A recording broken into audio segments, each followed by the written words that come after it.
Salut les gars! Aujourd'hui, je te présente l'outil des 5 R. Les 5 R, c'est comme une version simplifiée du temps d'arrêt que tu connais probablement déjà.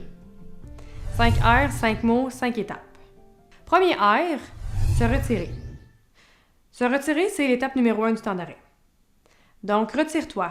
Quitte le lieu où tu as été déclenché, où tu as vécu ton conflit.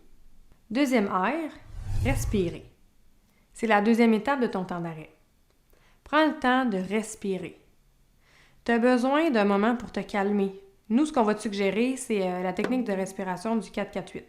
Si tu en connais d'autres, tu peux les faire. N'importe quel moyen qui est bon pour toi, qui t'amène à te calmer, ça va t'aider. Donc, deuxième étape, respirer. Troisième étape, réfléchir. Tu vas réfléchir à deux choses. À comment tu t'es senti, premièrement, puis à ta part de responsabilité, deuxièmement. Réfléchir, le troisième R, c'est ta troisième étape du temps d'arrêt. Cette étape-là, c'est un peu comme le miroir de toi-même.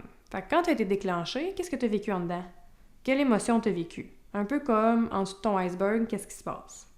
Puis on te demande aussi de regarder ta part à toi de responsabilité.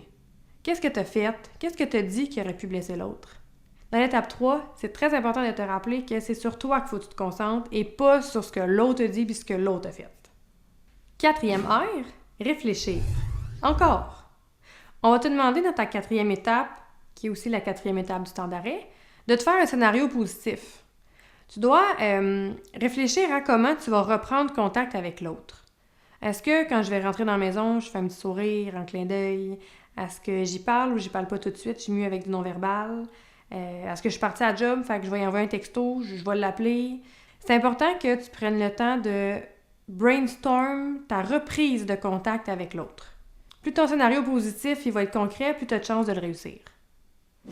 Cinquième R, qui est ta cinquième étape du temps d'arrêt, revenir. Là, c'est le temps de revenir. Tu peux pas partir en temps d'arrêt 3 jours et demi. Ça, c'est de la fuite. Nous, on te demande de revenir, de reprendre contact avec la personne, comme on vient de te dire, là. Fait que un coucou, un texto, un appel. Puis dans cette étape-là, prends le temps de t'assurer que l'autre aussi est disponible, puis que l'autre n'a pas encore besoin d'un peu de temps. En gros, la différence entre ton temps d'arrêt, ton 5R, puis la fuite ou l'évitement, c'est que dans tes moyens, tu vas prendre le temps de respirer pour vraiment te calmer, tandis qu'en fuite, ben, tu vas continuer à te craquer. Puis de l'autre côté, tu vas prendre le temps de réfléchir. Tu vas prendre le temps d'aller voir dans tes émotions qu'est-ce qui se passe, ta part à toi. Tu vas vraiment avoir une partie d'introspection, tandis que dans l'évitement puis la fuite, tu es dans l'autre complètement. Là. Ce que l'autre te dit, ce que l'autre a fait, tu n'es pas dans toi. Fait que ton 5R, c'est un outil rapide pour te rappeler des 5 étapes du temps d'arrêt. Puis on te fait un petit clin d'œil pour te rappeler que c'est vraiment important d'appliquer ces moyens-là, puis que ça va vraiment t'aider à arrêter ta violence.